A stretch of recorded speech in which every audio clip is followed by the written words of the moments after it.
İyi günler arkadaşlar. Kanalımıza hoş geldiniz. Bugün yine yepyeni bir videoyla karşınızdayım. Güzeller güzeli Bircə Akalay ve yakışıklı oyuncumuz İbrahim Çelikov'dan romantik karelerini sizler için derleyip topladım.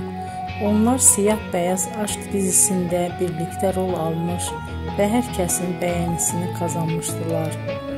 Biz de sizler için onların yeni videolarını hazırladık.